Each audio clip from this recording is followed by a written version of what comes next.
Hello, everyone, and welcome to This Week in Hospitality Marketing Live show number 197. This time next week, I will be broadcasting live from the beautiful country of the Netherlands. Hey, Mr. Robert. Oh, no audio. And he has a frowny face. There we go. There we are. Mr. Robert. The seventh click always works on that little it's always the last one you do, isn't it? It's like when you lose something, exactly. It's the last place you look. Yeah.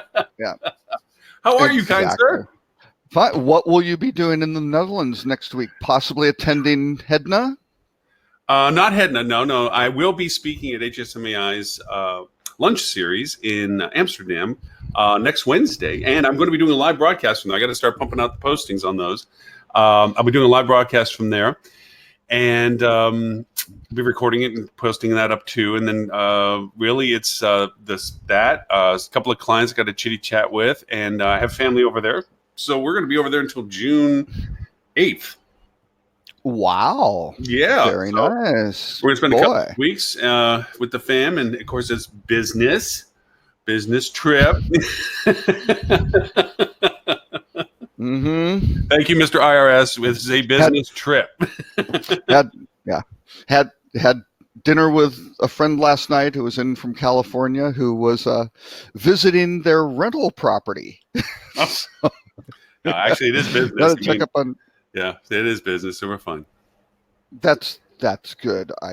I believe, and you have posted your tax returns as part of Hospitality Digital Marketing's full disclosure and transparency initiative. So I went the way of Trump. Excellent. It's just like it's my no, of course. Actually, everything's wonderful for that. Hey, I got some toys to show off today, and of course we have to talk about Amazon.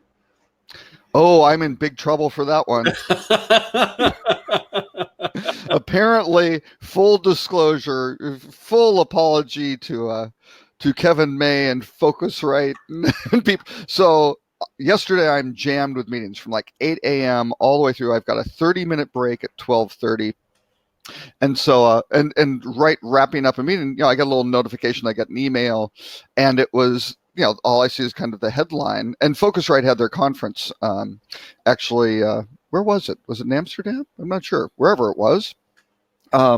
So anyway, they're over in Europe, and I thought this was just like an update because here's, Amazon has launched flights. And I go, oh wow. So I'm literally like, my lunch is like a little cup of nuts and a piece of cheese that I've grabbed really quick because I'm prepping for my next. So I just go, I tweet this out and I have enough time to VPN into India and, kind of open it up and go, oh, look at this. This is, this must be the talk of the conference. And I guess it wasn't. I think whoever posted it to the little Focusrite analyst email bucket, I don't know if they found it on their own. I'm not sure where they heard about it. But anyway, I tweeted it, and apparently I broke the story apparently. And then nice.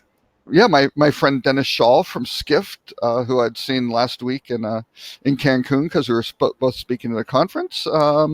He posted it, gave me full credit and everything, which didn't sit well with the Focusrite folks. So for people to understand, what are we really talking about here? What's happening that's making the wave? Well, Amazon. Have you heard of Amazon, Lauren? It's I don't know. I think they sell books. That's a river in online. Egypt, isn't it? Or is that the Nile? Denial.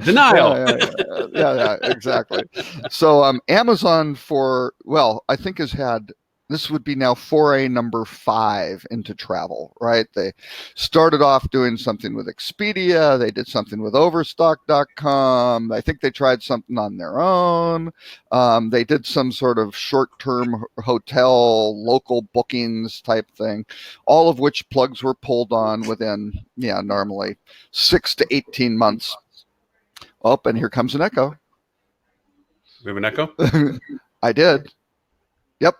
So anyway, so what the interesting thing is, in India, they have something called Amazon Pay, which is, similar to Google Pay and Apple Pay, that sort of thing. You have your profile, you can buy things on Amazon, and it goes. And Amazon work, very similarly to the way it works over here. But in India, the big thing is, well, and in China, are these super apps, which are like WeChat, where you can do anything, right? Mhm. You can pay for things, you can buy things, you can get food delivered, you can buy goods, whatever it may be, all happens in one on one screen in one app. So this was kind of Amazon's foray into that. And what do you know? ClearTrip, which is a Indian online travel agency, which is backed by Concur, predominantly. I don't know how much, what their share is of it, but SAP Concur has certainly invested in them in several rounds. Amazon has partnered with them, and they have a little button that says flights. So you click on it, and what do you see? A big thing that they'll write down something up to 1,500 rupees or something like that on your flight, and you kind of go, oh, that's pretty interesting. Here's kind of it's a closed group, for all the hotel rate parity geeks. It's a similar thing. Here's a closed group. Amazon has some fares. They can go give you a rebate because, hey, they're the merchant of record sort of thing. It's getting, sold through Amazon Pay, or at least, there's probably a secondary transaction to the. I haven't gone through and actually made a booking, but ClearTrip will let you select any origin destination pair around the world. That part isn't limited to India. So yeah, it's Amazon is formally in the travel business, and they're using the ClearTrip API, and the user interface looks a little bit better than ClearTrip's. So it's pretty dang interesting. And the way they've laid out the screens, you can see there's like ample room on the search page for lots of little squares which could be clickable offers from various organizations that may want to promote various aspects of travel to various destinations. And I think that's a big, bold move by Amazon on several, entering travel, up in the game in terms of the super app category over there. And who knows? Maybe they will kill it, and it'll never see the light of day, or maybe all the online travel agencies and maybe airlines and in the future hotels and things like that should maybe pay attention. So it's well, considering with the sheer enormity of market over in India, they're going to certainly be able to debug most of the functional efficiencies and so forth of it. And with Amazon's clear play and footprint that it has globally, the ability to introduce it into other markets and to have travel agents have this as another alternative of distribution and on a merchant model that Amazon is completely comfortable on. If they haven't even written if you can't even consider they've written the book on online merchant models, you're talking about the ability to fulfill, you're talking about the ability to process, you're talking about the ability of distribution. This is something that definitely is there's a light at the end of that tunnel as to what can happen. So right, and in this case, they're using ClearTrip. ClearTrip's doing all the heavy lifting, but Amazon globally, I think the last number I saw, I'm sure it's higher than this, was Bezos came out I think last year and said that they had 100 million plus Amazon Prime members. Right, I believe that's globally.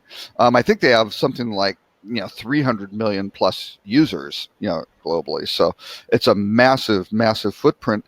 And those Prime members, that's the most powerful loyalty program subscription service on the planet.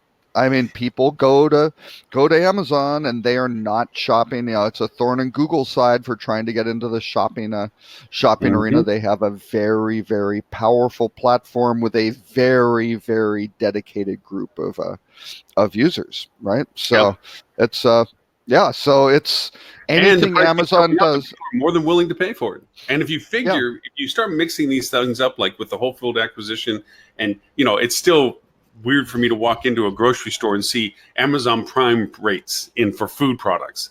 Absolutely. It's just one of these things where it's like, yeah, that's right. And you begin to think like that there's a whole strata of people. This is a cultural connection to them. This is what they do. This is how they interact. Amazon Go stores there's more of them, and they're going to continue to grow out farther and farther. They're going to be in more and more markets. Amazon Go stores don't have cashiers, right? They use some very sophisticated, facial recognition, scanning technologies, things like that to figure out what you picked up and what you walked out of the store with.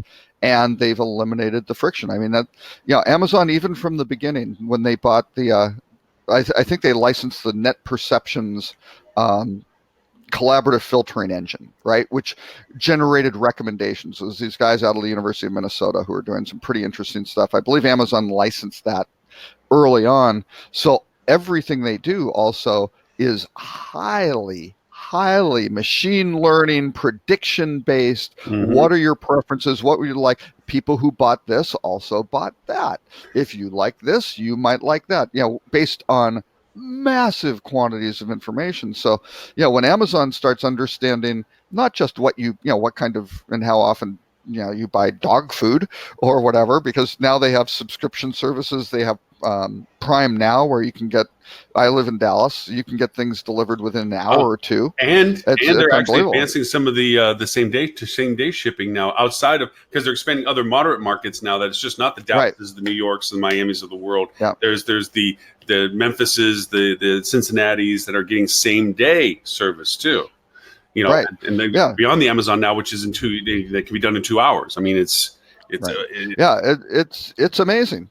So, I mean, and most importantly, what they do is when they enter a new vertical. Now, I don't believe this will happen in travel, but when they make a mention, they're going into pharmaceuticals, the Whole Foods thing, when they're going into groceries, even a mention of their intention to do so winds up generally cratering the shares of the competitive stocks in that sector, right?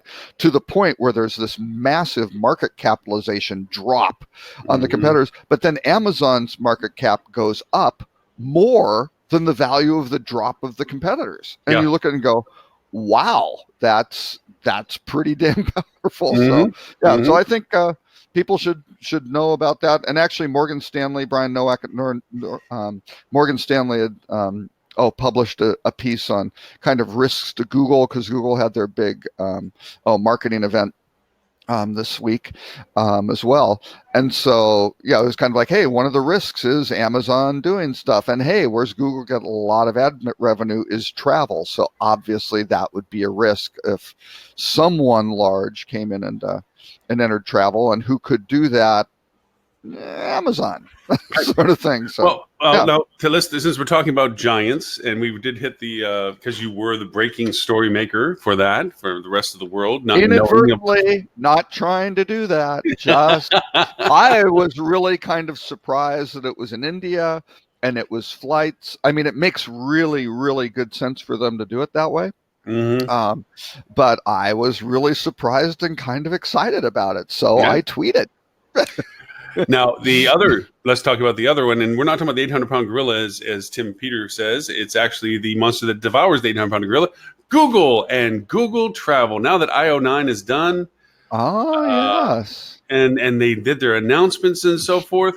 I think, I was talking to Ed St. Ange, who, of course, can't make it today. So we get to abuse him. Also, Stuart said he can't make it. Oh, my God. Is he?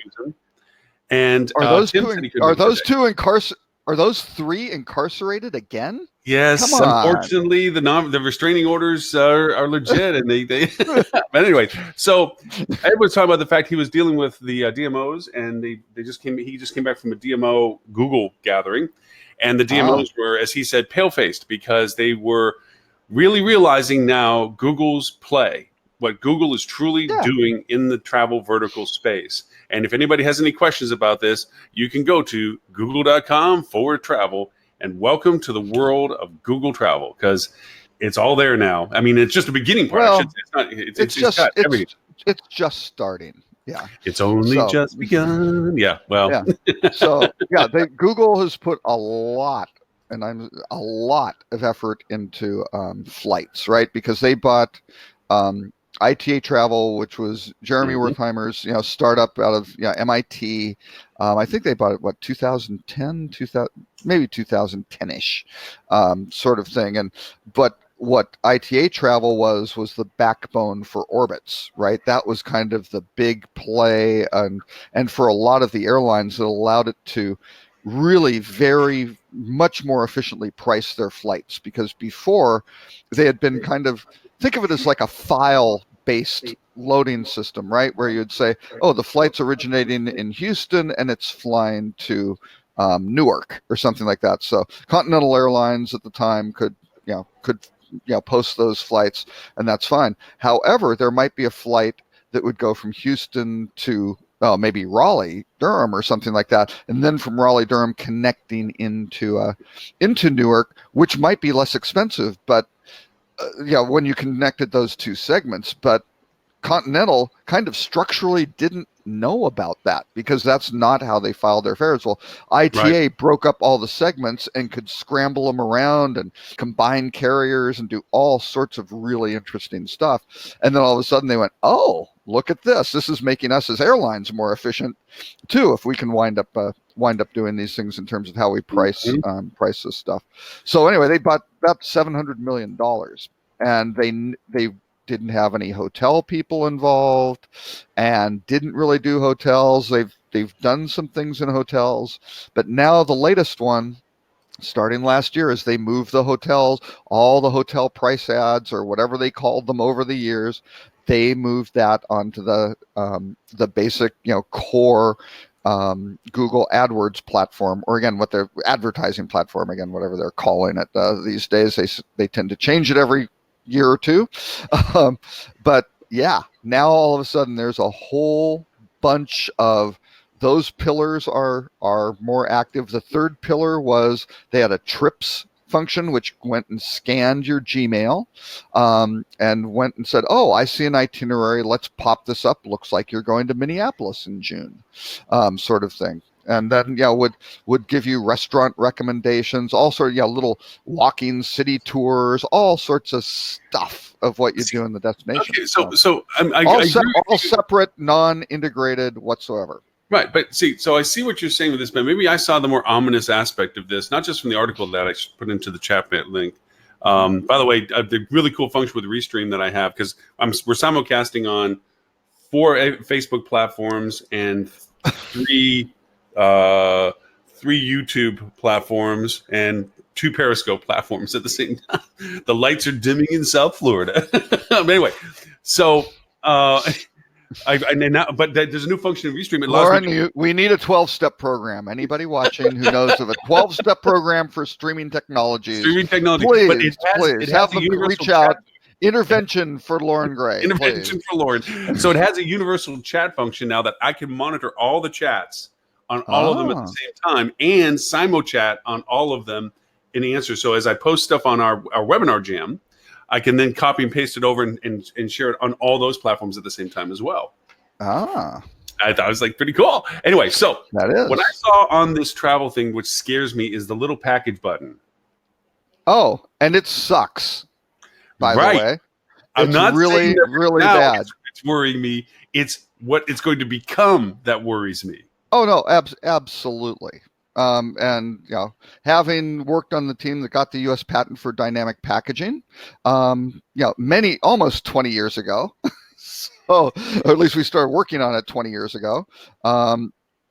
The packaging side is very, very potentially powerful. So what Google's done now, the big announcement, this week, was that they've now put kind of what would you put, a home page to travel?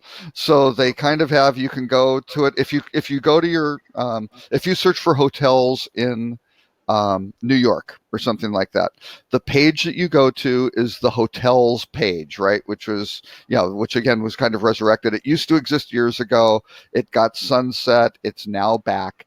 But on the left side, there's a little column there that goes, flights and trips and some other, packages and other stuff. I think it's Explore and things like that. So all of a sudden you can start getting to other things. So the Explore button, because obviously with its connectivity to what I'm doing and how I'm doing it and all my Gmail stuff, which, by the way, I don't know if people are aware of the fact, but Google 360, if you're in that space of data collection, that all of your cross device usages, because of your Google ID, that data is available for interpretation and filtering, which is scary, because amazing. That turns into behavioral data, even from a marketer's point of view. That's like, oh my gosh, I can learn so much just from engagements and stuff. But anyways, Well, but and it's advanced signals, right? Well, yeah. If I go to again, Google and their typical kind of kludgy, I don't know if this is a top priority for Google, because they do have Richard Holden, who's a very, very strong product lead, who's been with Google since, probably 2000, very, very early, right? His email is just kind of his first name at Google, right? So anyway, they have that, but it's google.com/travel, but it's called Trips, right? So there's still kind of some kludgy type things to it. But when you go to that page, I look at potential trips. Well, what do I see? Park City. Yeah, I'm going to Park City in August for a HTNG meeting. Minneapolis. Yeah, I'm going there in June for for another thing. Now there's Thackerville, which I have absolutely no idea why it's on there. But then they've got Salt Lake City. Well, that's near Park City. Cancun. I was there last week. Nuevo Vallarta. No idea, but maybe Google is looking at that again, saying, "Oh, well." If you're looking at Cancun, a lot of people look at Cancun. Also look at Vallarta as well. Right. They've got Austin. I was there over the weekend. Vienna, not sure why it's there, but I was in northern Italy a couple, like last month. Paris, and then some others. San Francisco, Hollywood, Florida. I actually did a search for something or other. New York. And then they give me popular destinations. So those are all ones. And when you look at it, it says potential trips, travel suggestions based on your recent activity. And the little information button says, where do these trips come from? Potential trip recommendations are based on your recent searches, saves, and other activity. Learn more. And they give you something to go modify your settings. So if you want to go dig through that, you can say, don't share this. So yeah, they are now, and they have past trips, right? They have my trip to Florence, Italy, or trips to Italy, what's going to happen is trips to Milwaukee, things like that. Of the world, their model has an end of the road line to it.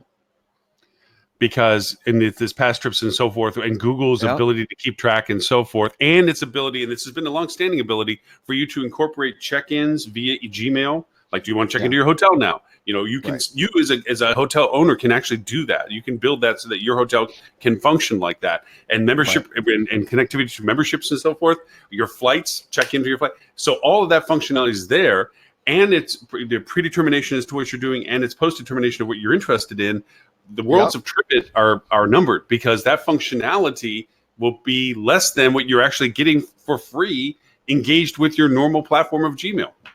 Right. Well, except though for TripIt, who owns TripIt? Oh, it's Concur, right? Yeah. So, and SAP, who's now working not directly, but kind of with Amazon. So who knows, right? Who knows how all this stuff winds up? They might have to take a left turn versus a right turn and join forces with one point while they're working against another. And yes, it is true. I mean, I use TripIt incessantly. I mean, that's my de facto point of truth when it comes to my travel plans. So do I. TripIt has saved my ass so many times, right? Yep. And I've used it actually. Oddly, I've used it for my daughter too, because I'll throw in some of her things into it and say, "Hey, your flight's canceled. Here's an alternate flight you can look at." Right? And she's like, "What?" And it's like, "No, march over to wherever and ask them if you can get on such and such flight." Now before the horde runs over that way. Yeah, because nowadays people do use the airline apps, and the airline apps tend to be latent when it comes to TripIt's been pretty good about being ahead of it. Right. Yeah, which is really funny. I was at O'Hare. This was several years ago.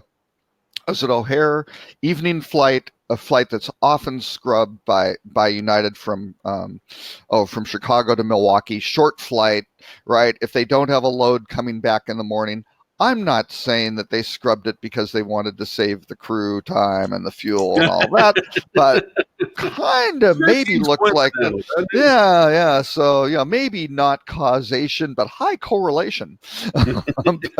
but anyway. So I go up, I get a little TripIt notification, and there's the gate agent, and there's the crew standing there. It's a regional jet, so it's a couple pilots and flight attendants. And I go, "Hey, so what's the deal with this not going to Milwaukee? Because the plane's there." Right. And the pilots go, oh, no, we're going to Milwaukee because it's, one of the pilots' birthdays and we've got steaks waiting for us at, whatever steakhouse and we're ready to roll. I go, I don't think so. And they're like, well, that's wrong. And it's like, well, how can TripIt be wrong? I mean, they got the message from someplace, and if it was scrambled, you mean the scrambled transmission for a different flight happened to come up with your flight number and got sent? I don't think so. Well, I mean, I was even sitting in an airport where the gate information, the boards were wrong, and they stayed wrong for a long time. Where the gates had changed. But that's also, well, when the gates change, that's just ineptitude on the part of the airline, right? There's something wrong, or there's something wrong with the airport getting that communication out. Right. Who knows how it's structured. I mean, in some cases, TripIt a lot more because of that. But but airlines will now not post changes. They will string along delays.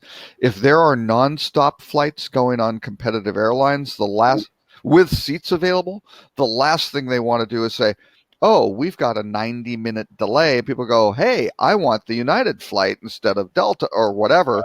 And all of a sudden they lose all that revenue and those tickets, wind up going over there. Now, again, there are ones where Spirit doesn't participate in those and Southwest, things like that. Yeah, where they don't have that reciprocity, but where they do, and that's where TripIt Pro comes in. That's how they get my $50 or $60 a year.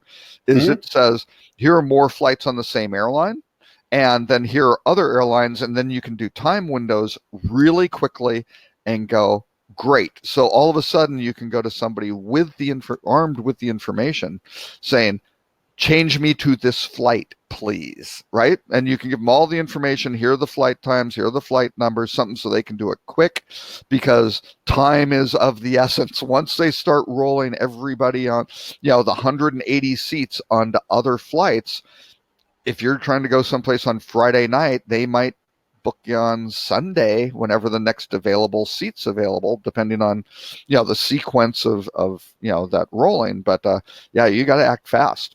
TripIt is great at that, but we digress. Hey, I want to show you I wanted to say with the packages, they are doing very, very poorly at this point. Right. And I've said this many times, there are 5 types of packaging, and this will happen at some point, but the industry's horrible at it. Number 1 is like your typical, that includes a free continental breakfast, right? It's the supplier providing value adds on their own product.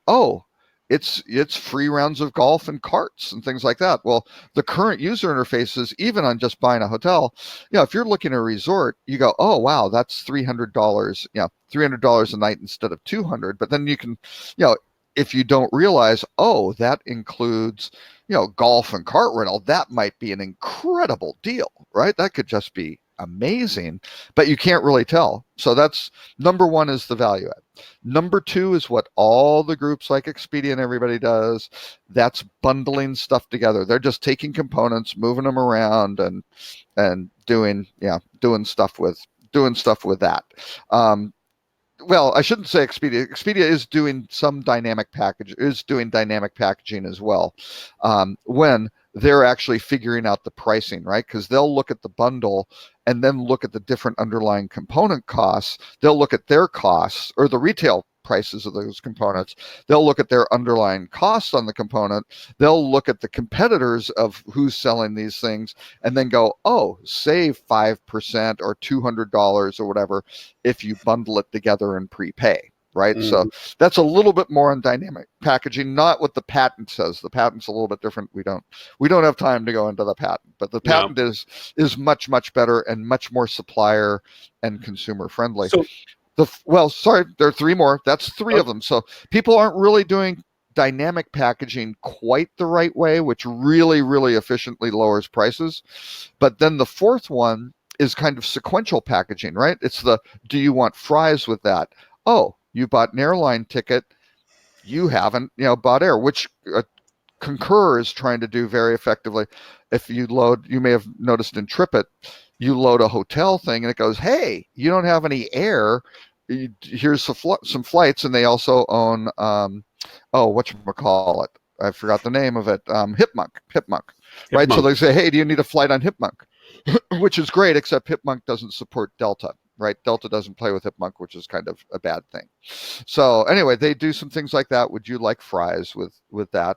And then the fifth one is distributed packaging, which please contact rockcheetah.com for consulting advice on that truly innovative and earth-shaking method of packaging, which will eventually rule the industry. But anyway, but anyway, on this right now, Google is doing, I'll use a technical term, shitty job of packaging. It's really pretty disgraceful. So, Yes. No, anyway, by far, it's not right now where it's going to be by any stretch. The scary part, as I said before, was the fact that it's there, it's predominantly there, and it's going to be a growing functionality of engagement, because as you do the explorations versus discoveries versus the intent versus the decision process, it's prevalently there as an option of any of those stages. And right. it's going to have more and more value as it gets more and more included into the process. So, hey, so you probably got the same email I did from Stuart as to what he thought was, he wanted to solicit everybody as to what he thought would be innovations that would be unsettling to our industry. Okay, I did. And I did have a chance to chat. Can I throw in one last closing thought on Google and the hotel stuff though? Sure. The other thing, I think I mentioned this before, I'm a Google One member, right? Which gives you expanded disk space. So it's kind of like the expanded Google Drive program. But now that I'm a Google One member, I am eligible for hotel discounts. So when I go and look at these, I can go through and see, oh, here's a hotel that has, a discounted rate on it, which is a private rate, which isn't violating anyone's rate parity because it's hidden behind a firewall and of a login and things like that. So yeah, I can see special rates that other people don't see, which are generally well below the rates offered by the hotels themselves to their own customers, which is again fair play, right? But all of a sudden you start looking at that with Google, and the big thing is it's all the intent, right? Travel intent, as you know, for advertising. If you can start understanding these people intend to travel someplace, that is if that's a reliable signal, you have a huge advantage. And boy, that's certainly where Google's playing. And getting back to Amazon, why are they doing flights in India? Well, that's a huge predictor of, you're getting on an airplane, you're going someplace. I think you might, be needing some things like luggage, clothing. Hey, you need a swimsuit to go on your trip. Who knows the stuff that you wind up needing, right? So very true, and that's where watch out. Anyway, but on to Stuart's innovation things. Yeah. Yes. So for people to know, at High Tech this year in June, Fuel Travel has got a booth. And we have decided that we're going to do the live show and do live broadcasting from High Tech. I don't think the live show is going to be on Friday. High Tech will be over by then, so the show itself will still be as scheduled. But during the course of High Tech, especially on the Heavy Expo day, not the Rock day, we're going to do live show. We're going to do interviews and so forth from the booth. But then we were talking about, he was asking about what I thought was things that are going to change our scope of things, and I was very excited about a new toy that I got. And I got my new toy to go on my trip to the Netherlands with, and it's this. It's a box. It's a black box. It is a 5.7K 360 camera. 5.7K. Oh, that's better than 4K. Yeah, I don't even have a TV that can see this stuff well. But anyway, but this little jobber right here, and the stabilization software, I can walk like this, and it just stays rock steady. And at 5.7K, the editing software on the app. Before, 360 was always a pain in the butt. And you know that I've been into this stuff for a while. To stitch the stuff, to put the stuff together, and then you needed such processing power. There were massive files. This stuff all exists here. Wow. And the app controls. So wait, it's a 360 camera? So does it have multiple cameras, or what's one on this side. Okay. Kind of hard to. Okay. Yeah. Okay, but that's not the real super sexy part about it. This is the real super sexy part about it. What is that? You make stereo cameras? This makes 5.7K 180-degree 3D video. Ooh, wow. VR stuff Yeah. where you can walk in now, okay? Because here's where the combination where I think is powerful for this is people they're the VR stuff, dropping your phone into it or having Oculus Quest is now finally coming Right. out where you don't need a supercomputer to run the damn thing. Mhm. Just have goggles in your hand grips and it runs itself. Okay. People are into this perspective, this POV point of stuff, and this Right. is in 5.7K high, ultra high def, and it's in Yeah. 3D. It's in because that's why you have the two lenses, so you get the dimensional aspect to this. Okay, and you can now with the software, you point where you want the viewer to see. Like when I take a video, I put a keep marker on where I want the view to go to, and where I want the view to go to again, and what I want to zoom in or not zoom in. Right. And I can put and with this, I can go transitionally from one place to another. So I could bring somebody to a resort, Right. have to put on their VR, or it also comes really cool. It comes with a case you put on your phone, and it creates a 3D hollow image on your phone, so you can look at it in 3D on your phone. Ooh. Yeah. Wow. So, and the controls for this are all on the app on the phone? Right, well, here's the thing: to just do video and pictures, you can run it right from the camera. You put it onto your pod, and you hit and say, "I want to do a video. I want to do a picture," and you just hold it and do whatever you want to do with it. So, how much storage does it have for 128 gigabyte. gig? Yep. Okay. So, Okay. in 5.7K, that gives you what? 3 minutes? No, I'm just No, kidding. That's no, a big file. almost an hour worth of it, strangely enough. An hour? Wow, that's great. Yeah, but the thing of it is that okay, so I have this. I'll put the link up. It has a selfie stick. Oh, it makes the selfie stick disappear. By the way, so it looks like it's always in space because it stitches everything automatically. Plus, it has a mount for a drone, so you can hang it below the drone or above the drone. I knew it. I knew that would be coming. But so wait, does it have a forehead mount, or do you just have to super glue it to your forehead? Is that the?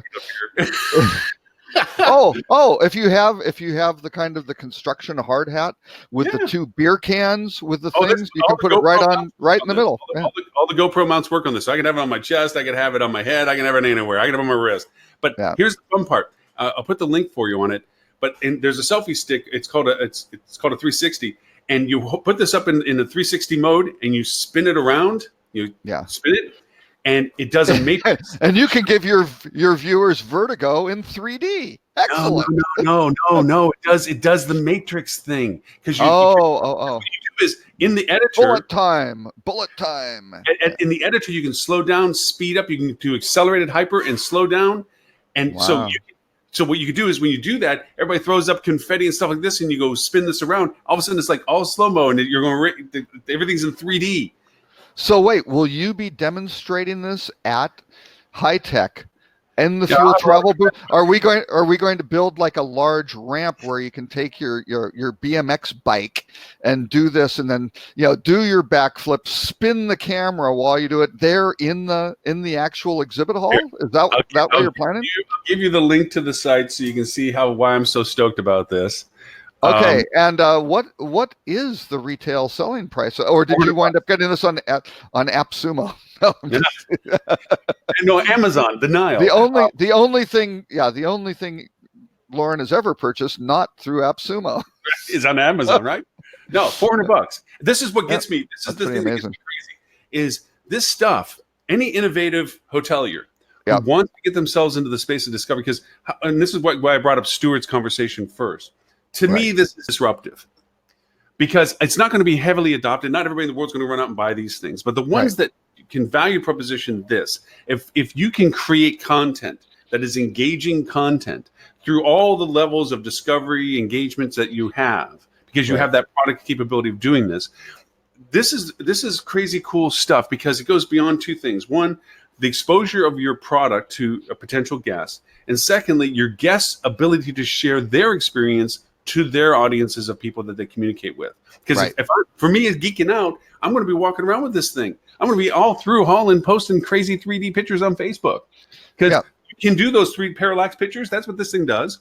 I Right. can do still shots like that. I can do 3D videos that people can go over and in YouTube can go watch. Yep. On Periscope, Yep. I can do it. And when I go do my presentation on Wednesday, I'm going to pipe this thing on and I'm going to do 360 on YouTube and Periscope so that somebody can Yep. sit where this thing's sitting at. And the resolution is sick. I mean, it is amazing that the clarity of this thing. I don't know whether you're peeking at the website for it and stuff, but the clarity of the picture, the horizon line, because this was my old 360 camera. And Right. it was getting quirky, and I'm like, man, I look at my software, and I'm like, oh crap, I haven't updated my software for 3 years. Go back. Company's been out of business for 2 years. Right. Yeah. They crashed and burned. This was supposed to be the most progressive, newest, bestest thing, and then I start getting in researching. Is like, oh, management was stealing money, and The bleeding edge, life at the bleeding edge of shiny object technology. shiny object technology. So then I started looking for 360 because I wanted one, and then I came across this one. Its brother, which is just a pure 360, is super thin. Yeah. And it does. I mean, that's what you see a lot of the videos. And this one just came out last week, and it's for $399. But the editing capabilities, the hyperspeed, the slowing down, they have a little styrofoam Nerf thing that they put it in that they just throw it. Because the thing is, it's shooting in 360, so you don't have to make sure the camera's angled somewhere. But in the software edit, if you throw the little Nerf thing, then in the software edit, you picture where you want the person to see as it goes under the skateboarder, and then it comes down to where, it's crazy because you have a complete range to see this. And the cool part is, like it says, it makes the selfie stick disappear. So you're always in this perpetual you can look down on the ground, you can look up at the sky, Right. any which direction you want to. Wow. I'm just looking up one of the things. Crunchbase is a great tool, right? So you can look at these startups and see Also product hunt. who are these guys. Wow, they've only been funded for $30 million. That's not a huge amount of money. Let's see. Late stage venture, so they've been around for a little while. They've had 4 funding rounds. Cameras for quite a while. So they've let's see, who is the and they do professional cameras as well, and the top 360 consumer ones are theirs as well. Yeah. But it's a crazy fun camera. I'm just gonna have a blast with it when I'm traveling next couple of weeks. I mean, if anything, I'm getting 18 megapixel camera. Yeah, it's the size of this. Yeah, Chinese investors, IDG Ventures is in there. That's and it looks like they've done this for not a huge. I mean, $30 million for a hardware company is, I mean, it's real money, but it's for something like this, that's pretty interesting. So and then you can just look on your phone whenever you're ready to in 360. You give you a little thingy for that, and just I'm stoked with the idea of it. Because with me and the cameras, I mean that's my broadcast camera that we do on the go, and then we have the the 360 one, and then I have the one we do for the live show and stuff. So it's like the technology is there, the innovation is there. It's the usability that people have to interpret to, and being able to do now your own incredible quality content. And this doesn't take a rocket scientist to walk around. You put it on your selfie stick, you walk into your lobby talking, or your audio over it, and the app runs it. It's not like I need a super magnificent computer that has a heavy graphics card and tons of storage. It handles all of it. Yeah. Yep. So that's my new toy. Wow. Yeah. I put the link up there for those on the show to watch. The Insta360. The one I'm talking about is the Evo, which is their latest one, which does the 180 3D. In addition to 360. There's one sacrifice I did have to give with this one compared to the 360, its brother, the one that's pure, just only 360. Everything's identical, resolution, software, everything's fine. But because in order to make this bioptic in the front, the box is a little wider, so when you make it 360, if you get within a foot, the stitching will blend edges together because there's a gap point. Where on the other one, it's built purposely to be super thin, so there is no gap point on the stitch. So that's the only mindful, but I mean, I was willing to sacrifice that to have the 180 aspect to it. So I was like, I can do that. Yeah, no, these guys, they've got some hardcore Chinese venture groups behind them and things like that, which is Good. So yeah, this one. Well, I mean, they could decide just to kill the product, but yeah, this one Well, may. I mean, This one may have a higher, higher probability of survival yeah. than your I mean, this one previous still camera. But, works and it still runs, but I mean, this company lasted 5 or 6 years. What happened was yeah, is as I was looking at Glassdoor and stuff, the management started lying to the team as to the longevity of the company. They weren't yeah, reinvesting into the product development, and right. eventually they squandered because this stuff was sitting in Best Buy. This was the camp, Yep. and Yep.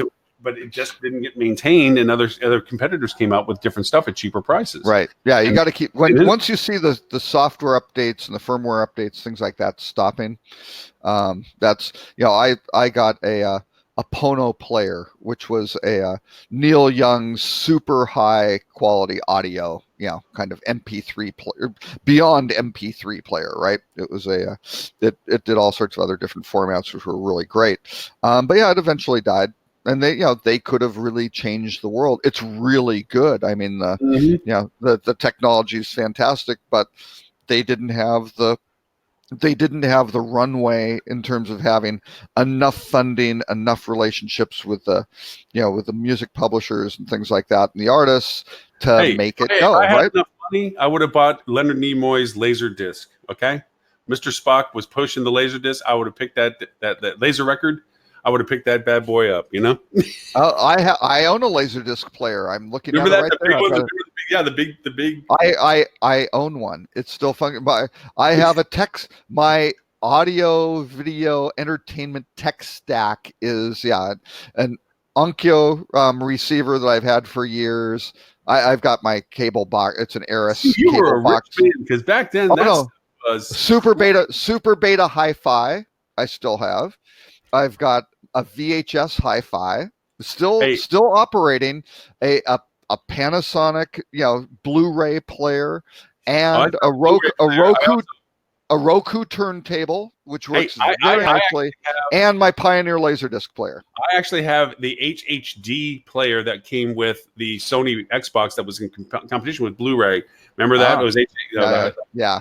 It lost. It went the Betamax way. It was the wrong horse to back. But superior technology does not always win. Always win. I mean, No, it doesn't. Betamax was much better than VHS, and Sony tried to corner the market, and they had 6 other companies who ganged up on them and yanked it away, right? So I think on my trip I'm going to blog, which I don't tend to normally do. I usually just write stuff.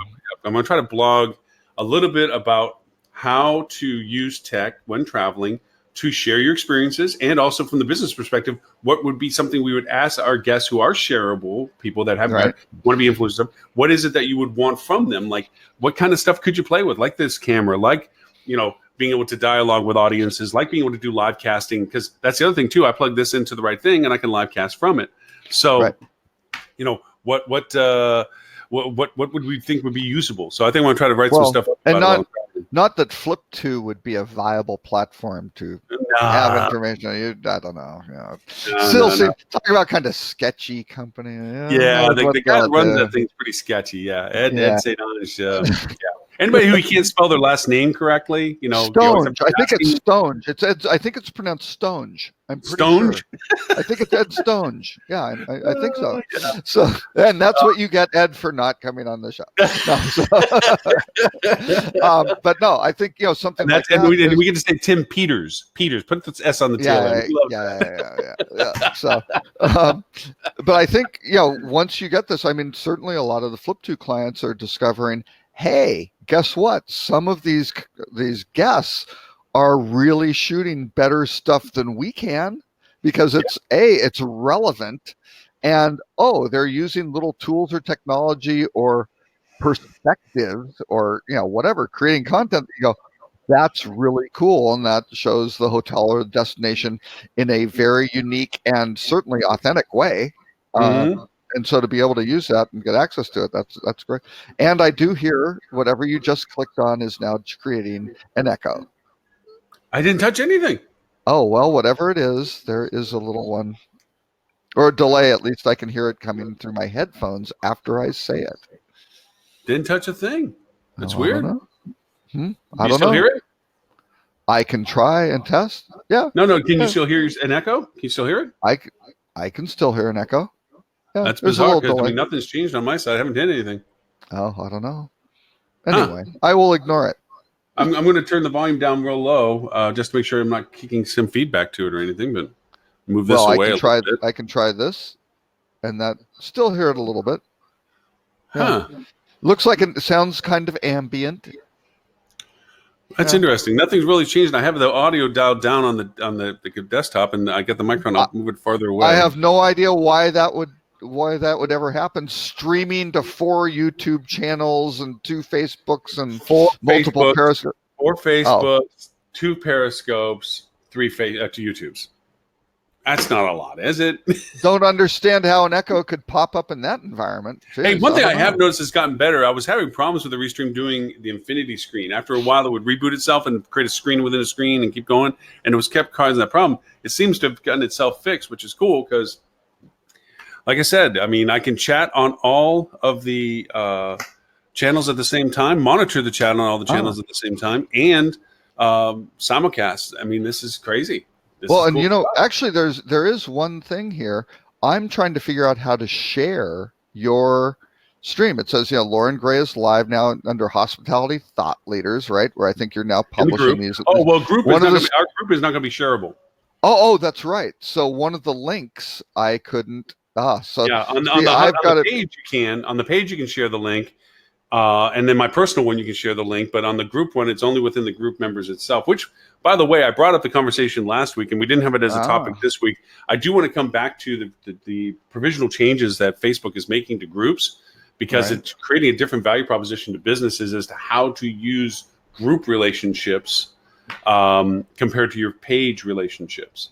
And I think it's a meritable thing that as these new things with groups are rolling out, what's the value proposition to hoteliers or those who are handling social for hospitality, right? And how to facilitate some value proposition with them. So more to come on that because it is something that's progressively happening. So, hey, you wrote a whole mess of cool articles, and thank you so much for that because I felt a little lost these past couple of weeks.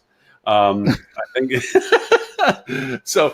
With that, we hit the 2 big ones, which is Amazon in India, with the flights, and we hit with Google on their new, /travel, which those were pretty big deals. There were some littler ones which were interesting. I mean, Lyft and Hilton just announced a little partnership that can, you can use your Lyft stuff to get free, free nights in hotels. Are you a Lyft person or an Uber person? I am a Lyft person. I'm an Uber person. Really? Well, now that Dara's there, I really should go back to. But I cut off of Uber in the kind of the days of Travis Kalanick, who is their not so cool. I got bribed with American Express when I was using my American Express card. They were giving me some credit points and discounts, and I got hooked up with them. Yep. And then because I was using them more, they gave me other discounts. So I kind of kept So I kept the relationship going because I tried Lyft a couple times. I didn't like some of the car quality. Gets shady sometimes. It's the same cars. It's the same drivers do both. I think I got the luck of the draw that I got somebody that just either started or just decided to take the car off the blocks and start driving it around. But the times I started using Lyft, it was kind of like, really, there's holes in the leather. I mean, holes in the seats. Okay. Generally, they're a little bit less expensive than Uber, right? And so.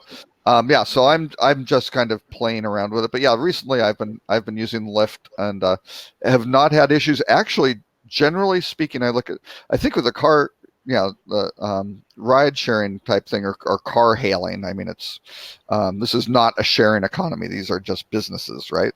Yeah. That one is what's the price. Because I try to look at these kind of empirically. I try to look at algorithmically. What is the price? What is the time that's expected for them to arrive? And then what's the the time of the destination, right? So you kind of go, what's the trip time? How soon will they be here? How much does it cost? And somewhere between here, there's a weighting that goes, that's the right choice, right? So I don't. I mean, I'll look at. I use artificial technology. I employ artificial intelligence, which is my brain, to try to figure that out. Yeah. I'll see if there's a which for prices first, but then I'll also, if I see a longer wait time than I'm comfortable with on Uber, I'll pop over to Lyft and see if the wait times are any different. Well, So are you entering through Google Maps? I will sometimes to go over and see.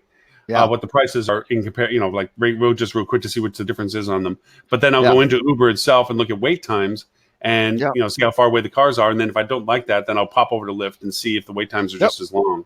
Because you But really you're right, don't that's usually care. the same cost. It doesn't matter. Well, How can I get from point A to point Uber's B? stumbling over its public offering. I mean, IPO.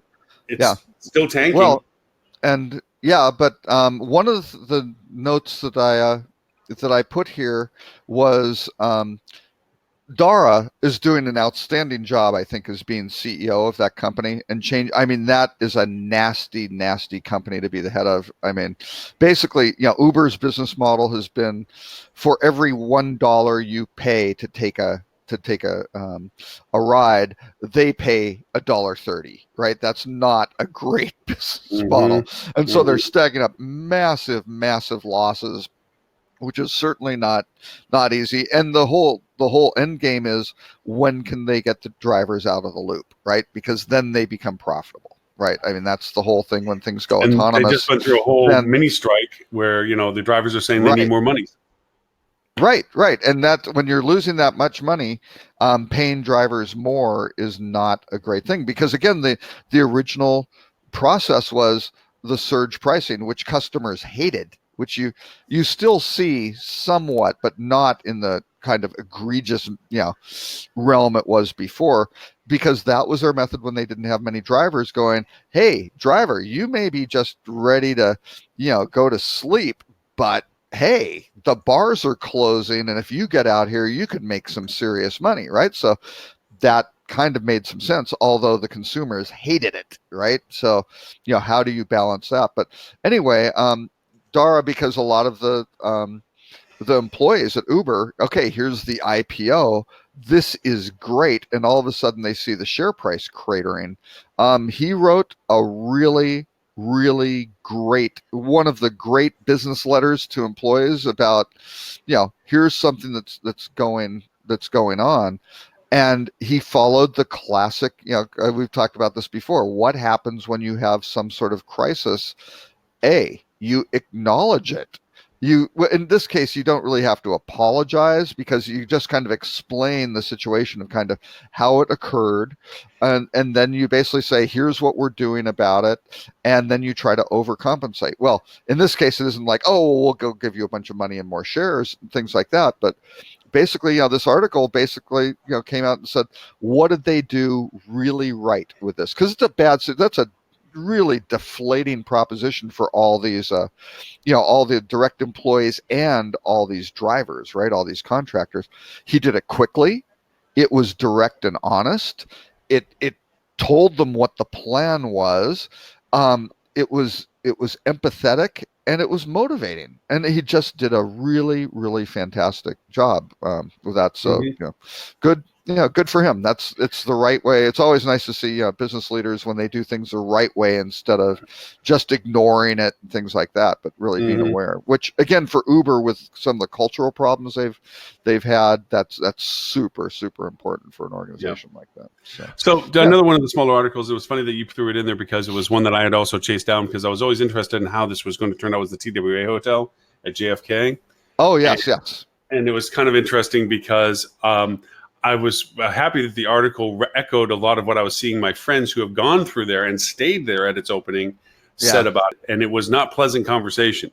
All of them have the hopes that this works out. And the article that you put in there also hopes that it all works out. But the reality of it is far from a pleasurable experience at this point. Things aren't working. Stuff is breaking. Staff don't have a clarity as to all the things that they need to know. It's pricey as heck. There's a lot of stuff that, nostalgically, it's beautiful visually. I mean, I love what they did. Oh yeah, bringing it back. But it's like, wow, yeah, it's got a little ways to go. But then it echoes what every hotelier who opens a new concept or opens a new product has to realize, that the devil's in the details, and everything has detail. And I think a lot of what I hear in this article that you put, and also when I saw my friends posting, had the staff been better, a lot of the training stuff, aspect, could have been overlooked. Even the pricing would have still just been referred to, but it wouldn't have been echoed and resonated because the staff was insensitive, the staff was unknowledgeable, the staff was Right. unskilled in what they needed to figure out to get fixing things and working things. And Yeah. so the key element again, and I think I echo for the Tim and the Ed and the Stewards of everybody else that comes up to co-host with us, is without a good team, everything else can be perfect and you still are miserable. Yeah, and part of it, and I don't know the guys at MCR who are the developers of this. Generally, they have 94 hotels, but vast majority of their portfolio are courtyards and Hilton Garden Inns and Hampton Inns, and they're all select service properties, Residence Inns, things like that, right? Mhm. They did the Highline Hotel. Okay, that's fine. That's 60 rooms, right? They do have the New Yorker as well, but this is a really different product. 500 rooms, 50,000 square feet of meeting space or something. This is a big project. And you had the attention of one of the world's biggest cities staring at it for years while you were doing absolutely. And thank God they didn't tear it down and things like that. I mean, because that was certainly something that was going to happen. They preserved it. It's an iconic building, which is just spectacular. And hearkening back to the heyday of flying in the 60s and things like that. I mean, all of that is fantastic, but boy, these things don't open themselves, and getting a management team that's experienced, that can handle this scale of operation, and then really make sure all the training and all the details, which costs a lot of money, getting staff in early, and having the guts to say, hey, we're putting this off to X date. I think in this case, they got committed to it. Whenever they committed to a date, the gears started rolling, and it was like, yep, come hell or high water, here we go. And that's not the way to do it. I mean, you want people for this kind of hotel to have their socks blown off and go, wow, everything was fantastic. What a facility. The service was exceptional. And they had things like the point of sale system going down at 4 in the afternoon, elevators stopping, things like not working, and the staff not knowing how to do anything.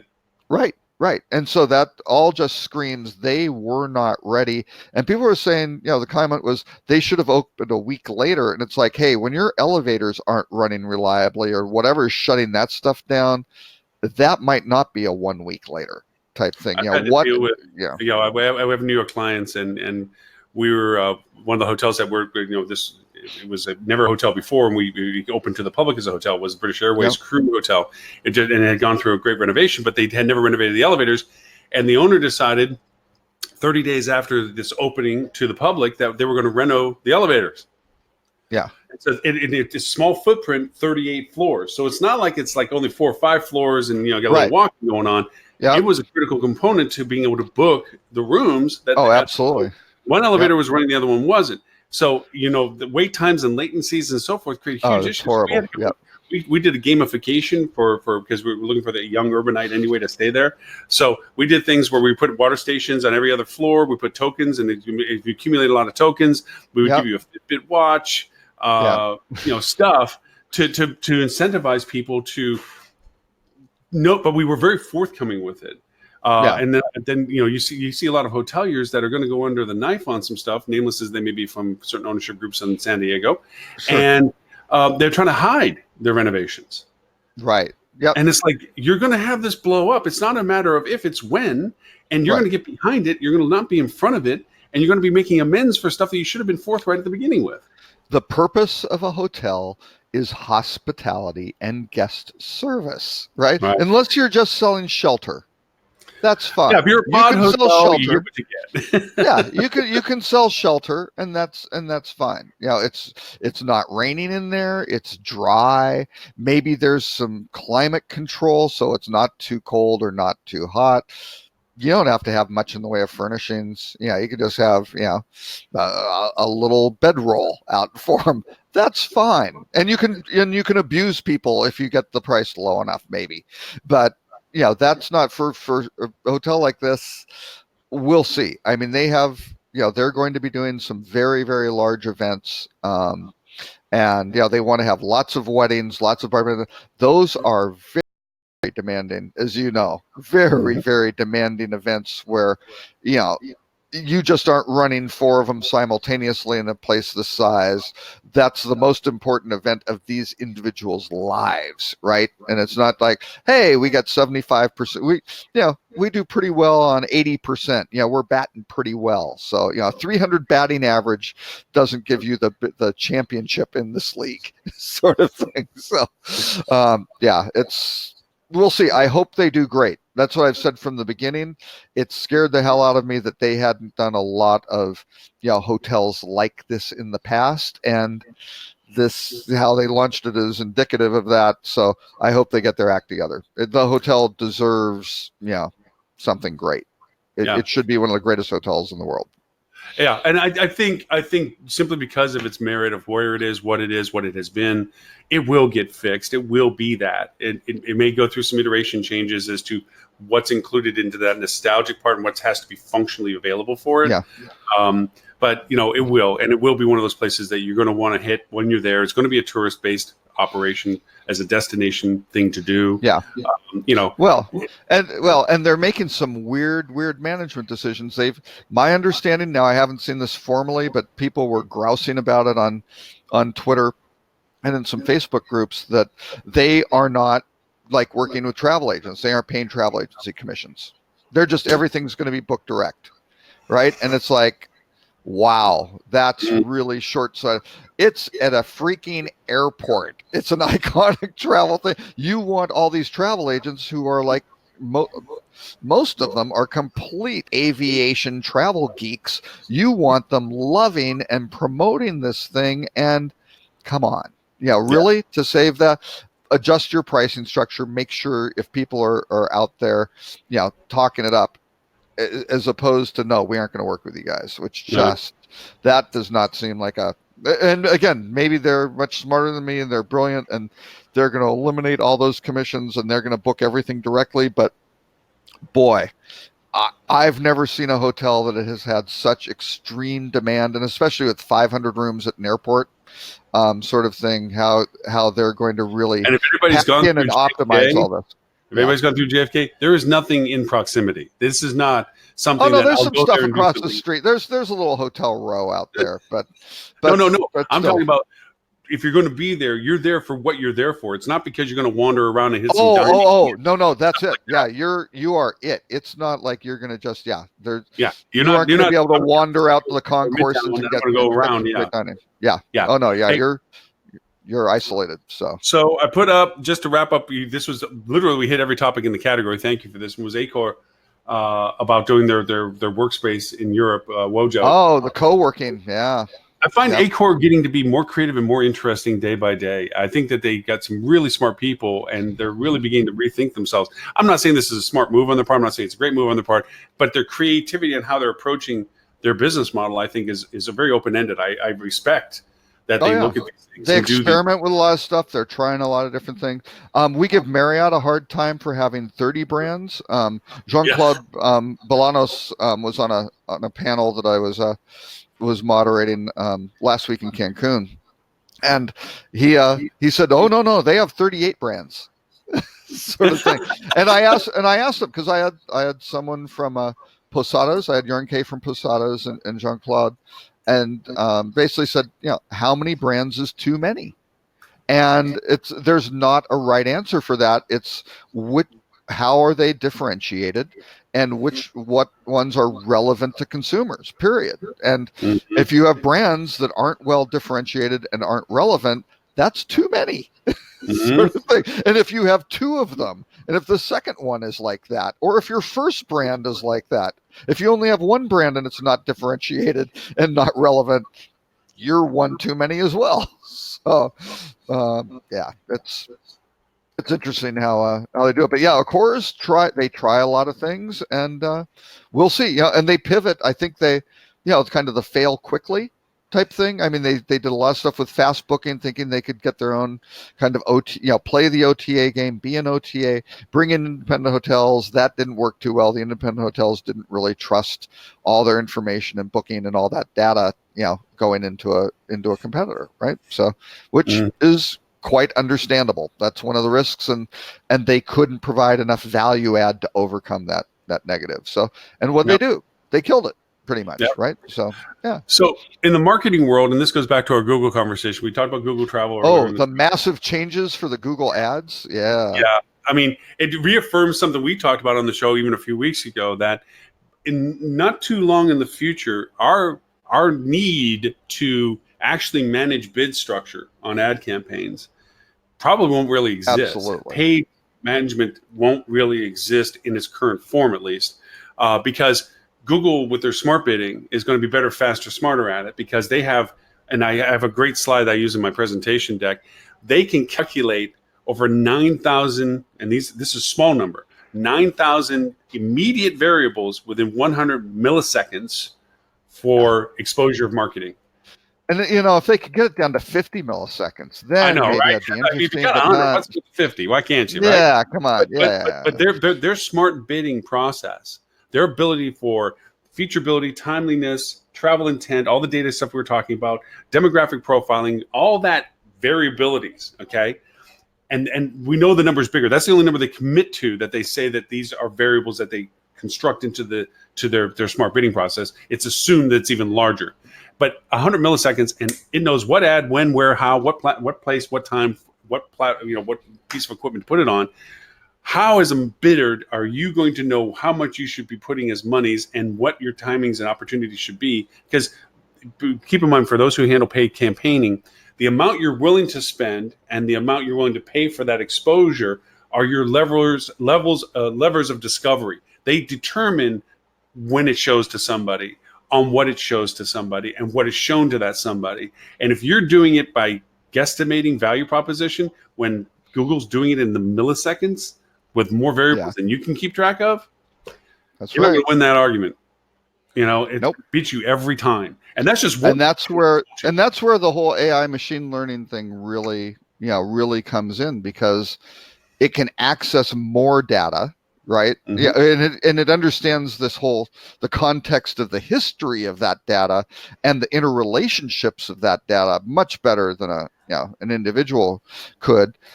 And then again, you're saying 9,000 variables or something like that. It can pull all that stuff together fast and make a decision. And all of a sudden, all the experimentation of, hey, well, let's try this and let's do that and see how it works. The way this goes is the more data it has and the more experience, the better it gets. Right. Yeah. And so, playing catch up is hard. Yeah. You're still going to, and of course, Bing, we pick on Bing all the time. It's restructured itself, just like, Microsoft restructured, no longer calling itself Bing. It's back to Microsoft marketing. Really? They did? Yeah, they're following the same suit. This is our company that runs everything. This is our company that does everything. But Bing is still powerful, because the thing you got to remember about Bing, and I'm going to keep calling it Bing for a while, I guess, is that you have less competition, so you have better conversion. Right. So, exactly. It's small. It's a niche. It's a niche, but if other people are ignoring it, hey, that's great. If you can get incremental bookings or incremental traffic and things like that, go get it. Mm-hmm. Yeah. So for cheaper. Yeah. So because you still have, hotels have a finite inventory every day. So where you get your business from to fill up that finite inventory, that's the magic process. Just because Google's the 85% of the world's search beast, or outside of China's beast, doesn't mean that you still can't get your rooms filled up with the 15% of the people, 14% of the people that use an alternative platform for discovery. Yeah. Well, and Bing is still the consumer search brand for Microsoft. They aren't changing that, right? They've just changed the name of the marketing they've kind of pulled like the Google Ads or whatever, right? That's what they've changed the name, instead of AdWords or AdSense and all that sort of stuff. Mm-hmm. They went to Google Ads. So they've changed it to Microsoft ad platform or something like that. Something, I forget. Okay. Yeah. The link that I put up there that you put up there. Should we talk about these big changes that let's run through real quick. I should wrap up our show at that point because there's 9 things to this, and this has really created a lot of turmoil for people, because obviously, for those who may not know, everybody like Facebook and Google and Apple all have their big annual conferences. Right. And Google's is IO9, or Yeah. and they just did their huge conference. And these Right. are the 9 things that WordStream covered that you put into the article list Right. that are changes that are coming to Google's marketing program. So, Right. And Rob Torres he was on stage for about 15 minutes talking about different things that they were doing with travel and things like that. I don't think they have the other things, but you can look up some of the case studies and things that they were mentioning on it too. So yeah, I don't have the link for it, but yeah, if you dig down through the Google I/O or Google Marketing Day, whatever they called the overall Marketing Live, right? Marketing Live 2019. If you look at that, you can go find Rob Torres's presentation, and then they have some links to some of the case studies and things like that he was covering off with Airbnb and Hertz and some other folks. So the first one on this was feed-based advertising gets a facelift with Discovery ads. People may not know about this. Google Discover came out about last September. Now they're saying that there's a swipeable image carousel that you can do as Discovery ads in this engagement. Yeah. Which is, as we talk about with toys and gadgets, the ability to diversify the content. Because, again, it goes back to anybody that's done this stuff. The variations of your messaging is some of the hardest thing to come up with. The creative, the content, the accuracy of the content you're coming up with, that it's just not BS statements, but it has all interlinked keyword value propositions, content value propositions, guest value propositions. That's a hard stretch. I mean, that's where you spend monies for content developers and creative artists. And normally your cost goes up with it, but the point that they highlighted was a subscription fashion retailer, right? Yeah, where you subscribe. Yeah, it's one of these like Birchbox type thing where you get stuff sent to you. But they had this group, Textile, experienced 25% lower costs per lead using Discovery ads compared to other channels. And so if you're a subscription service and you can reduce your cost per lead by 25%, probably something you should pay attention to, right? That is a massive savings for those folks, because but anyway, then they had their gallery ads. Which is similar to Facebook. I mean, Facebook's had this for a while. So too LinkedIn. Exactly. Where you have this not just single imaging and single aspect or single messaging. You now have this ability to create an overview messaging and then have variations of things. 4 to 8 images. You can do 3 headlines for basically doing some A/B testing, and a 70 character tagline with each, which is that's pretty good. Kind of the image caption. It's almost 3 times a lot of stuff to get. Yeah. So you get it's great. your message pretty good in there. Yeah. And so then again, they said experience increase in user interactions up to 25%. So that's again, if you can improve the efficiency or, by 25%, that's maybe something you should consider. Now, again, going back to the smart bidding thing, and I think some of the highlights out of this, one of the more important ones is one of the things that always keeps hotels paying for somebody to handle their paid campaigning is the constant fluctuations of business cycles, of event-driven things, seasonality things, improvements where some ad campaigns all of a sudden are striking a chord and they're improving. So there's always constant hand on the tiller about this. Well, smart bidding handles all that, including seasonality adjustments, where if you're pushing something based on a seasonal conversion opportunity, it actually knows that and will optimize your exposure and your bidding accordingly. Right. That's what you're eventually dealing with, as I said, is not having to necessarily pay as much to have somebody monitor your paid services when it comes to Google as much, and have less money spent to that and having more money spent in actual marketing dollars. Well, and look at what Google's doing. They're going, well, these guys have an ad budget, and some agencies taking X percentage out to do this stuff and may not be even making the right decisions. We've talked about that on the show before, right? They're in there doing God knows what that they think might be the right thing, but who knows if they have the right data. And now Google can kind of go, well, we got data and we can do this stuff. And again, campaign level conversion goals is pretty interesting. If you have a single conversion goal, all of a sudden you can now optimize all these bids to address that particular goal. Or, you can now have these, what do they call them, conversion action sets, where you can optimize these bids across campaigns, or, as you said, seasonality adjustments, things like that. Hugely important. I mean, that's where the online travel agencies are killing the hoteliers, right? Because they've got great data, and they figured out the snowstorm has hit Boston, and based on their historic performance, the all-inclusive family resorts, you've got to do these things 2 days after it or on the Friday night or whatever. Things pick up, and you should increase your, go all in on those bids, because that's when people are really converting. And oh no, but not for the adults only all inclusives. That's going to be Sunday morning or something like that. Mm-hmm. They're experimenting, and do they totally understand it? Does it work perfectly? No, but they're experimenting with it, seeing what works, get more efficient, and all of a sudden they have more efficient ad spend. They've got higher conversion rates. That's what it's all about, right? And like I said, we do a lot of data correlation. The weather example is a perfect one where, as always with everything, especially in the Florida market, you come into November already having your campaigns built and content and creative already done. It's already in the breach, because as soon as that cold weather snap up north hits and stays, boom, that's when you start talking about warm and sunny. These are simple examples of it, but there's so many more nuances. I told you about us connecting to APIs for flight and correlating flight demands and inventory according to your hotel demands, and all event-driven things and seasonality improvements. There's data out there. Google's telling you that they're going to handle that when it comes to your bid structure. One less thing for you to do in relationship to them, and one thing they do more for you. So it's powerful for that. But does it also? Is this are you selling your soul to the devil? You are. You flat out are. You are in their sandbox. It is no different than being Facebook sandbox or LinkedIn sandbox. It doesn't take away from the fact direct guest engagement, guest communication from you is still the most important asset that you can develop for yourself. Yeah. But like you said, with travel agents and OTAs and so forth, it's folks you don't know, who've never heard of you. You can try doing it all your own. Just don't expect to be optimized where everything fills because if everything does fill every night and it's just your thing, either you're grossly underpriced. I mean, I don't think you're necessarily optimized.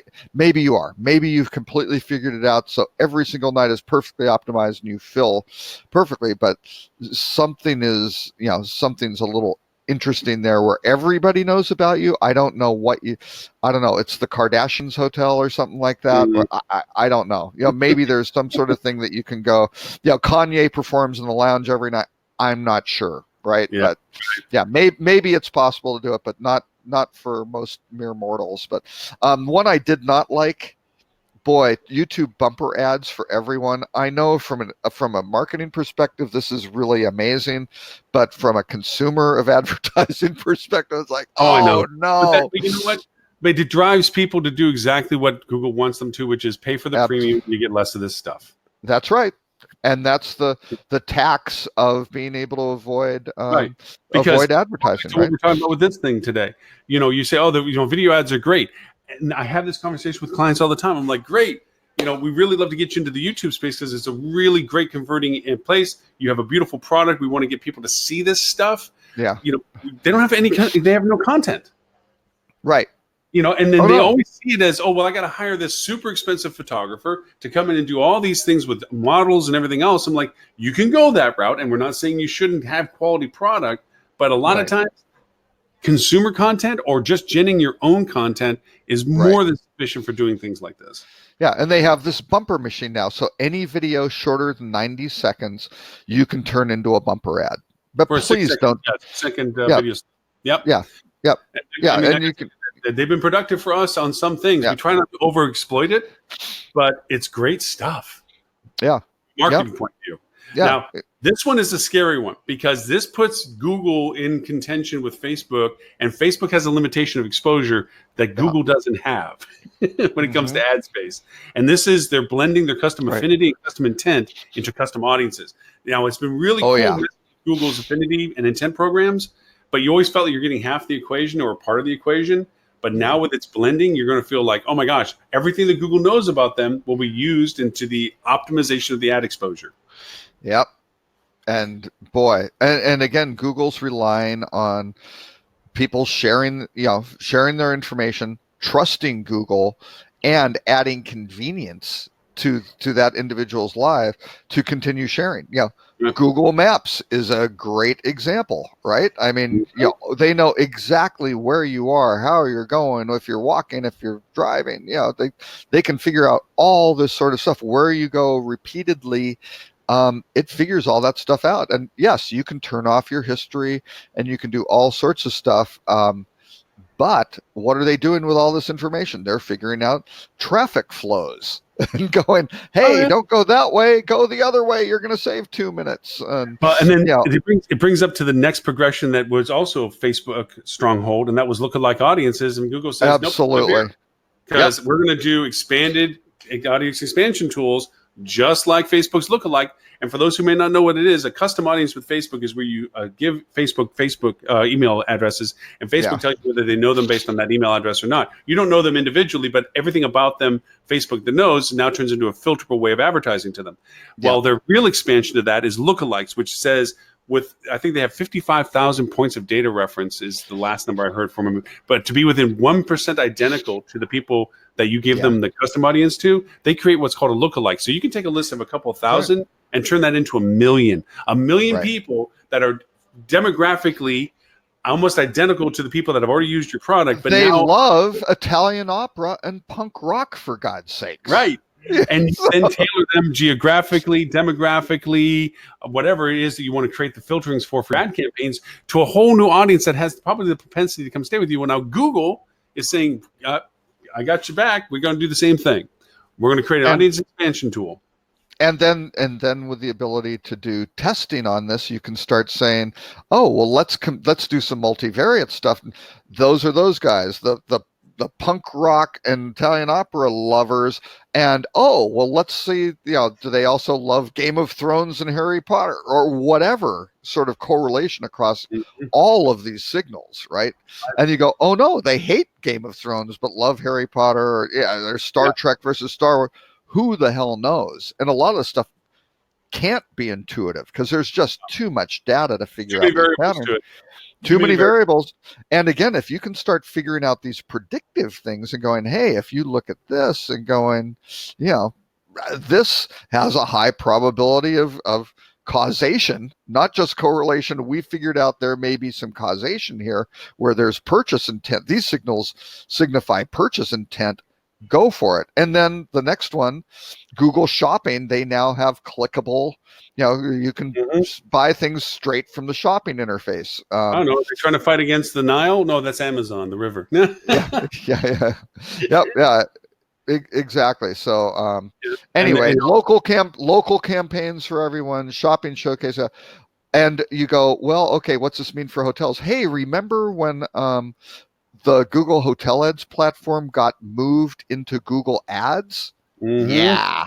Now all of a sudden you have, if not all of this, a whole big chunk of it available, which makes a lot of sense. So it's noteworthy stuff. This is the changing mainstream of our marketing world, literally why we're doing the show every week, because these are momentous shifts and functionalities on the biggest scale for everyone. When you talk about Amazon doing flights in India, when you talk about Google doing these types of things, you're talking about how we do business is moving and shifting. Because if Amazon does get into the space as another means of booking, the dynamics that it creates for that, the Google of the world saying, we're going to handle all of your bidding from us. From now on, we're not even going to allow you. Just like we took away keywords 8 years ago, we're going to take away bidding control. You're not going to be allowed to bid control with us because we're going to do it better than you, which will always save you money. And, it's our platform anyway. It's our sandbox, so we're going to do that. And you're not going to say no because if you want the business that it drives, which is 85% of all search, you're going to play in their sandbox. These things are going to happen. It's how we use them and handle them and realize we can't stick our head in the sand and we can't go over and say, well, screw you, I'm not going to use you, like the TWA hotel for OTAs, because eventually you're going to have to realize that the market is still the market and you have to play where the people are. Right. And if travel agent, in the case of the TWA hotel, if these guys are legitimately, creating value and giving you greater reach and producing a higher quality guest, where I think that's going to be the ultimate battle is where can you, yes, you can go find people to maybe stay in your hotel through a lot of these but how do you find the best quality guests who are staying longer, spending more, engaging, better suited to us, sharing the information? How do you get that developed? And that requires a lot of your own data to figure that stuff out, because Google doesn't necessarily have access to all of that stuff. I mean, then you've got to really merge these things together and figure out how do we do it. A great example, when I was with Mark Travel, Expedia was coming on strong into Las Vegas, and Mark Travel used to generate 3 million passengers a year into Vegas because they were flying 737s into there from all the Rust Belt cities and things like that, all these charters. Well, lower cost carriers, things like that came on, and fortunately Mark Travel had Southwest Vacations, right, which was picking up a lot of that stuff. But what happened? Expedia starts going up. Well, we marched in and met with all the casino folks and said, hang on, we've done some research and we've looked at the quality of the Expedia guest versus the kind of tour operator guest, which is being generated out of the travel agency industry and things like that. And you go, let's take a look at that. Oh, who's going to more shows? Who's eating out more? Who's getting upgraded accommodations? Who's losing more, or not necessarily losing more? Let's just say the way we phrased it, playing more, right? And that's all a casino wants, is sit down at the table and allocate more time to play and wagering, right? Who's wagering the most?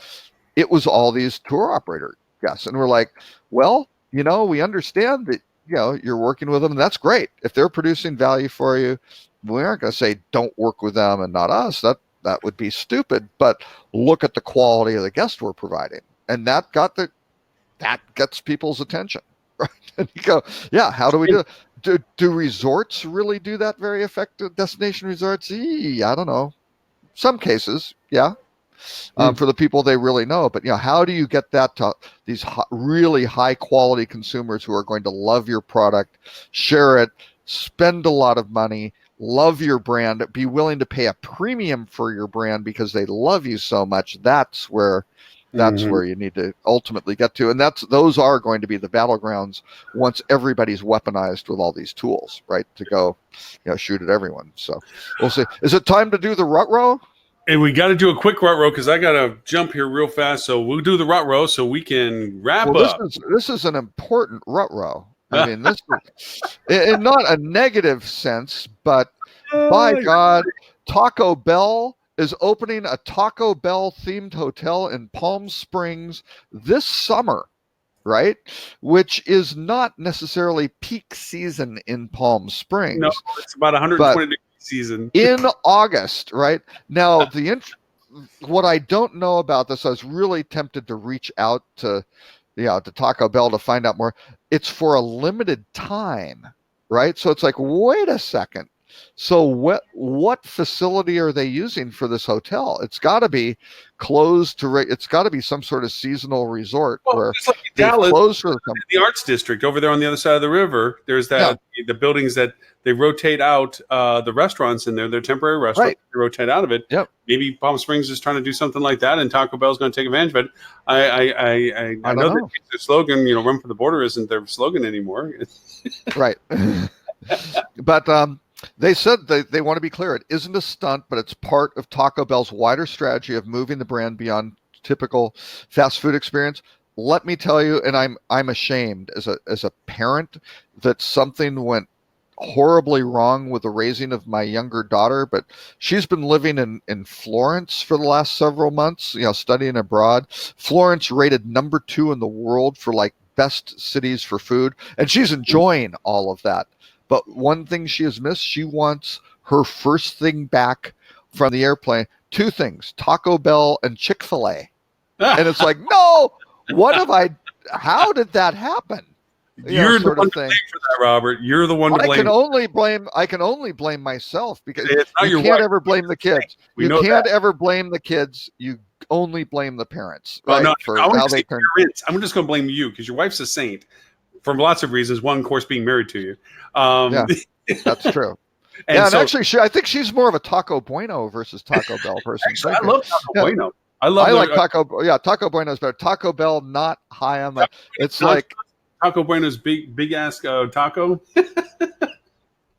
really. Yeah. So anyway, I don't. No, it is. I don't It's know. a BA taco. It's Yeah. Yep. So anyway, Taco Bell is doing a hotel, and I think it's interesting. I would be not from the branding that thing. I mean, that's fun and goofy and all that stuff, which is great. And I think it will be successful. There is a cult of Taco Bell. I mean, strong follower. That's the reasons. But I'm really interested from the pop-up concept from a real estate development, lodging utilization. Here is a time when most people really don't want to be in Palm Springs. Pretty clearly, it's not nice that time of year. Unless from a perspective, if it has a low following, and it's a time that you have lowest demand, one, it could be financially more viable. You're trying to create demand from this because people are going to be like, we got to go check this thing out. I know it's hot as heck out there, but you know what?